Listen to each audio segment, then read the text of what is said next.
What's the point of picking up a paintbrush if I'll never be Picasso? Please. Hello. I'm Jenny. I'm a creativity researcher and a coach, and this is Reclaiming Creativity, where we explore what it means to live a creative life, because life with creativity is better than life without it. A lot of the people I interviewed for my PhD research used to consider themselves creative when they were children, but at some point, they abandoned their creativity. When I asked them why, one of the common reasons was some version of the idea that they didn't feel destined for greatness, that if they couldn't envision being one of the best, then what was the point? To me, this is tragic and a bit strange. I mean, we don't think the same way about pursuing athletic interests.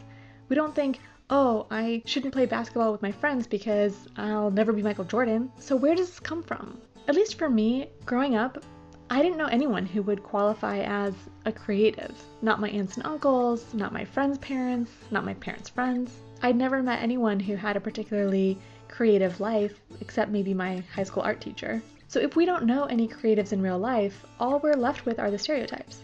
And these stereotypes are based on celebrity creatives, famous artists, writers, musicians, actors.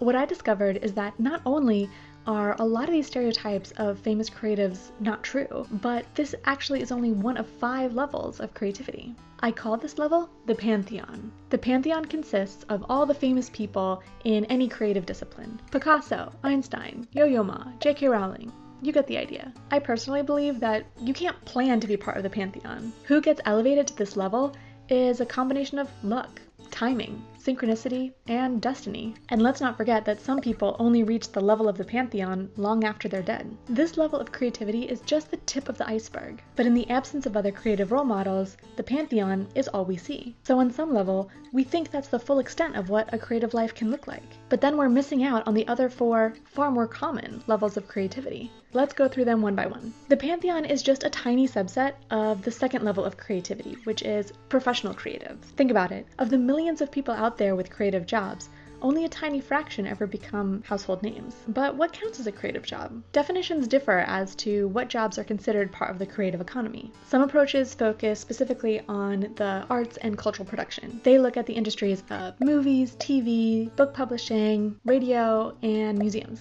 Other broader definitions include people involved in knowledge creation, including R&D departments and PhD students. Personally, I'd argue that entrepreneurs should also be included in the creative economy. They create entirely new businesses from scratch, and almost by definition are coming up with unique and useful solutions to problems that people face. So with this broader definition, I'd say at least 10% of the population would be considered professional creatives. When we focus on celebrity creatives on the Pantheon, it's easy to forget about all the creative professions behind the scenes. The next time you watch a movie or an episode of Game of Thrones, take an extra few minutes and watch the full final credits. Notice all the roles involved in creating just an hour or 2 of content, and the finished product is truly a combination of everyone's collective creativity. For the record, although I've shared a couple approaches for determining who counts as a professional creative, I want to emphasize that you don't need anybody else's permission to consider yourself a creative professional. Just putting it out there. Moving down to level 3. While not everyone aspires to do creative work, many people have a creative passion project, a side hustle of some kind where you're putting your creative work out into the world. Something like this YouTube channel. My friend Tamu has a beautiful Instagram account full of wisdom and inspiration, and my friend Susanna has a gorgeous coaching retreat that's part of her creative offering. There's so much enjoyment to be gained by pursuing a creative passion project, and you don't have to do it forever. You can just do it for a season and see how you like it. Although we often romanticize the idea of turning our creative passion into a profession, it's not for everyone. Trying to earn a living from your creativity requires certain compromises and sacrifices that can ultimately sap the enjoyment out of it. With a creative passion project, you get to put your work out into the world, you gain the satisfaction of sharing it with others without the pressure of it needing to pay your rent. So for many, level 3 is the sweet spot. But if you're not yet ready to share your creative work, you should first read this book.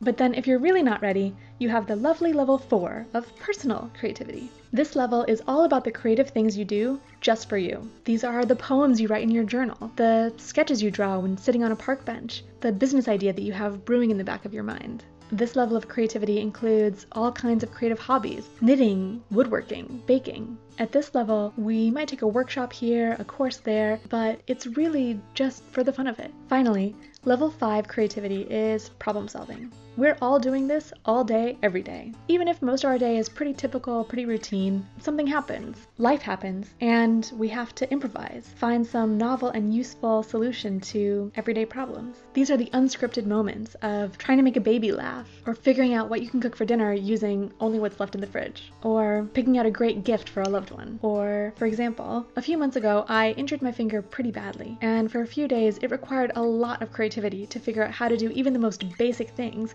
without experiencing shooting pain or re-injuring myself. But I'm curious, for you, what ways does creative problem solving show up in your everyday life? Let me know in the comments below. So, there you have it. The 5 levels of creativity. Why is this important? Looking at these 5 levels, we realize there's so many ways to live a creative life. And it's not that one level is more important than the other. The world needs all kinds of creativity. I hope you enjoyed this video. If so, you might want to check out this other one as well. And until next time, may your creativity continue to surprise you. Bye!